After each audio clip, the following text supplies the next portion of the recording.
शेर और भैंस की कहानी। एक दफा का जिक्र है, एक घने जंगल में एक ताकतवर शेर रहता था। वो जंगल का बादशाह था और तमाम जानवर इससे डरते थे। शेर हमेशा अपनी ताकत पर फख्र करता और दूसरे जानवरों को दबाता रहता। एक दिन इसने सोचा कि क्यों ना जंगल के तमाम जानवरों को अपने लिए काम पर लगाया जाए। शेर ने जंगल के तमाम जानवरों को अपने पास बुलाया और हुक्म दिया, तुम सबको रोजाना मेरे लिए खाना लाना होगा, वरना मैं तुम्हें खा जाऊंगा। डर के मारे तमाम जानवरों ने इसकी बात मान ली। हर रोज कोई ना कोई जानवर शेर के लिए शिकार लाता और वो आराम से खाता रहता।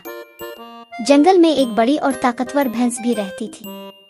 वो शेर के जुल्म से तंग आ चुकी थी। एक दिन इसने फैसला किया कि अब शेर की बात नहीं मानी जाएगी। जब भैंस का नंबर आया तो वो खाली हाथ शेर के पास पहुंची। शेर गुस्से से दे उड़ा, तुम मेरे लिए खाना क्यों नहीं लाई? क्या तुम मेरी हुक्म उदूली कर रही हो?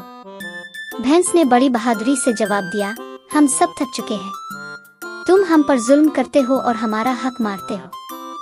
अब हम तुम्हें खाना नहीं देंगे। शेर को ये बात सुनकर बहुत गुस्सा आया। वो भैंस पर हमला करने लगा, लेकिन भैंस बहुत ताकतवर थी। इसने अपने लंबे सींगों से शेर को जोरदार ठोकर मारी। शेर गिर पड़ा और इसे एहसास हुआ कि भैंस इससे कमजोर नहीं है। जानवरों की यकजहती। दूसरे जानवरों ने भैंस की बहादुरी देखी तो उनके अंदर भी हिम्मत आ गई। सबने मिलकर फैसला किया कि अब वो शेर की गुलामी नहीं करेंगे। हिरन, खरगोश, लोमड़ी और दीगर जानवरों ने भैंस का साथ दिया। शेर ने देखा कि अब तमाम जानवर उसके खिलाफ खड़े हो गए हैं तो वो डर गया।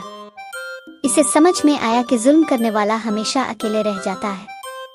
आखिरकार शेर ने मुआफी मांगी और वादा किया कि वो अब कभी जानवरों पर जुल्म नहीं करेगा। सबक।